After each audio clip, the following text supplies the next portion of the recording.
बहुत ही भोला नवयुवक था, अढ़िया नाम था उसका। अढ़ाई कहते हैं 2.5 किलो को। पहला आहार उसका 2.5 किलो का ही है, आगे आप श्रद्धा रखें तो और प्लस हो सकता है। घर में माता पिता पधार गए तो उसे कोई 2.5 किलो आटे की कौन रोटी बना के दे। एक आश्रम में गए, उन्होंने कहा हमको नौकरी में रख लो, कोई सेवा में रख लो। बोला नाम क्या? बोले अढ़ैया। बोले कोई नाम है? बोले गांव के लोग कहते हैं क्योंकि 2.5 किलो हम पाते हैं। तो 2.5 किलो? बोले तौल के 2.5 किलो आटे का जब हम रोटी पाते हैं तब हमारी बाल भोग होता है, आगे कोई श्रद्धा करे खीर पूरी, पर 2.5 किलो अन्न चाहिए। तो कहा भंडारा है, तू रोज 2.5 किलो क्या 5 किलो पावे, क्या सेवा कर सकता है? उनका जो आप सेवा बताएंगे सिखाएंगे वो हम कर लेंगे। उनका तुम गाय चराया करो, गाय चरा। भाई देखो हमारा वैष्णव सिद्धांत है, तुम गाय चराने जा रहे हो, हम यहां से तुम्हें अमनिया दे दिया करेंगे, जंगल में तुम बनाओ और वहीं ठाकुर जी को भोग लगाओ और पाओ। बोले हमको तो कुछ आता नहीं भोग लगाना, क्या भोग लगाएं? उनका जब आप बना लीजिएगा, क्योंकि अब यहां 2.5 किलो तुम्हारे लिए अलग से बन करके जाए, तुम अपना बनाओ, जो जो चाहो भंडारी से कह दिया दे दिया करो, वहीं लकड़ी बिनो, वहीं बनाओ और गाय चराओ और ठाकुर को भोग लगा के पाओ, जितना बनावे आप पाओ। पहले दिन भोग मिला तो बाटी बना, गरीब आदमी था, घर से तिरस्कृत था, वो सब जानता था। बाटी ऐसे उपला बिन लिए, बाटी बनाए, 2-4 आलू का भरता बनाया, 2.5 किलो आटे की बाटी। उसने कहा गुरुदेव के ठाकुर आओ भोग लगाओ आके। बड़े बड़े ऋषि मुनि मंत्रों से आवाहन करते रहते हैं, सरकार पधारते नहीं, केवल भाव से भोग लगाते।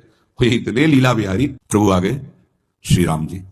अढ़ैया ने आंख खुरप लगी ऐसी तो आंख खोल के, नवीन मेघ कांति अरविंदाक्ष, सारंग धनुष धारण किए हुए सामने खड़े। कहा कौन हो आप? हमें राम जी कहते हैं। आपने कहा गुरुदेव के ठाकुर आए, तो गुरुदेव तुम्हारे जो है उनके हम ठाकुर जी। सही में आते हो तुम? बोले आए तो गए, हम पाएंगे। बड़ी खुशबू आ रही है आलू के भरता की, तुम्हारी बाटी बनी हुई। और गुरुदेव ने कहा तो भोग लगा के पाना, मतलब आप पाते तो है नहीं, सुना है? बोले नहीं पाते हैं, पर सबका नहीं पाते हैं। आप जैसे भक्त जब पुकारते तो बिल्कुल कुछ नहीं जानता। काश तो आप हमको ऐसे ही रखोगे, क्योंकि आप आ गए तो आप भी। तो प्रभु ने कहा जब तुम 2.5 किलो पा सकते हो तो हम तो 2.5 मन भी पा सकते हैं। बोले हमको ये पता नहीं था कि गुरुदेव के ठाकुर इतने भूखे रहते, पर आप अलग पत्तल में ले लो, अपने पूरे पत्तल में तुम आपको पाने दें। बोले भोग थोड़े ऐसे लगाया जाता है कि तुम अपना रखो, तुम अपना रखो। और बोले आंख मूंद कर तुम बैठो, जैसे तुम्हारे गुरुजी भोग लगाते हैं तो आंख मूंद लेते हैं, अब हम पाएंगे तुम। तो आंख मूंद लिया, चलो भाई पाओ। सोचा एक आध बाटी पा लेंगे, बीच बीच में खोल के देखता जाता, भगवान सब चाट गए। भगवान बड़े करत विनोद संग बालक वट, हरिवंश महाप्रभु कह रहे करत विनोद संग बालक वट, मुनि मन ध्यान धरत नहीं पावत। आंख खोला, बोला आज हमको भूखे रखोगे? बोले जानते हो तुम्हारे गुरुजी ने क्यों भोग लगाने के लिए कहा? आज एकादशी है, तुम्हारे गुरुजी के यहाँ एकादशी रह जाती है, इसीलिए तुमको अमनिया दिया, वहां बनाया नहीं, और तुम्हें रोज अमनिया देंगे। तुम रोज आओगे, हम बुलाएंगे तो? अब आप बुलाओगे रोज तो आएंगे नहीं, हम रोज रोज आएंगे।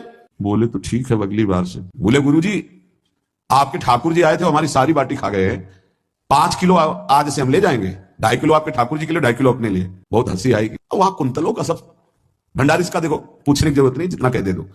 5 किलो के हिसाब से आटा के अनुसार भरता बनाने के लिए आलू वगैरह से सुबह से गाय लेके निकल जाता, जंगल में छोड़ दिया, उपला में आग लगाई, बनाया, गोले गोले रख करके, उसमें कोई समय तो लगता नहीं। आग पकी हो तो बहुत सुंदर बाटी बनती।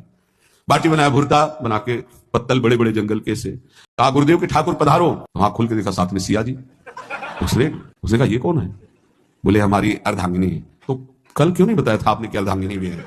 ये भी पाती है? बोले हमारे जैसा है। जानकी जी बैठ गए, राम जी बैठ गए, बड़ा सकुच में, पर जानकी जी इतनी करुणा वात्सल्य बरस रही थी कि कुछ बोल नहीं पाया, बस देखा ऐसे कहा पाओ गुरुदेव के ठाकुर। प्रभु आराम से, सिया जो खूब स्वाद बखान बखान करके पाए। वहां खोल करके देखता आज भी हम 2.5 किलो अपने लिए लाए थे, लेकिन ये दोनों पा गए। गुरुदेव 7.5 किलो। बोले क्यों? आपके ठाकुर की पत्नी भी है ना? कहा है तो दोनों आए थे। किसी को विश्वास नहीं हो रहा था।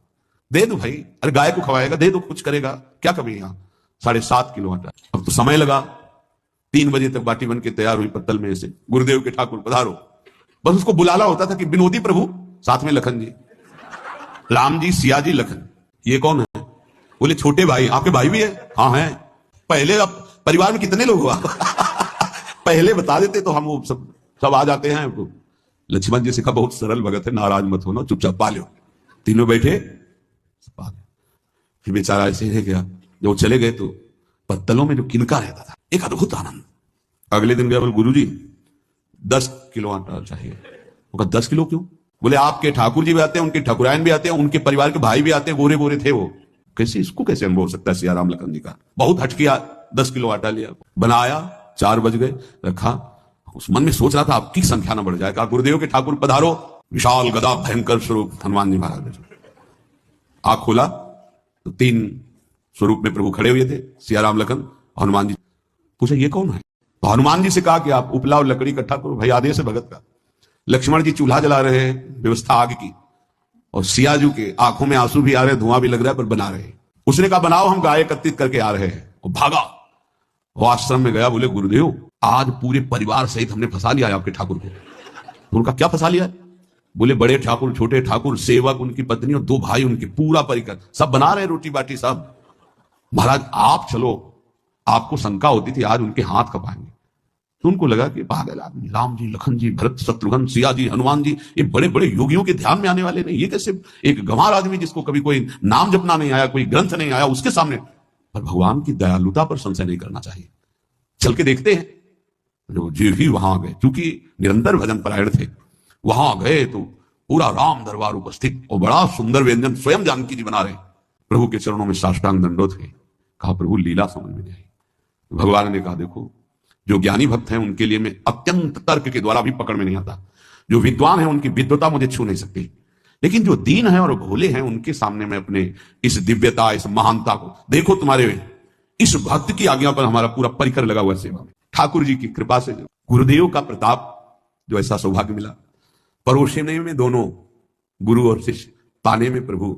बाद में जब प्रभु ने पा लिया तो जानकी जी ने उच्छिष्टामृत प्रभु का लेके और कहा देख, आज तक तू मुझे देख नहीं पाया देखते हुए भी। जीव ही जानकी जी ने अपने कर कमल से उस बालक को पवाया, अढ़ैया को, त्रिगुण माया का मल नष्ट हुआ। ओ जी सच्चिदानंद प्रभु का साक्षात्कार निहाल हो गया। कब कौन से गुण पर कैसे रीझ जाए, विश्वास कीजिए, बस आवश्यकता सहज होने की। हमारी स्वामिनी जो सहज है, सहज होने की आवश्यकता है।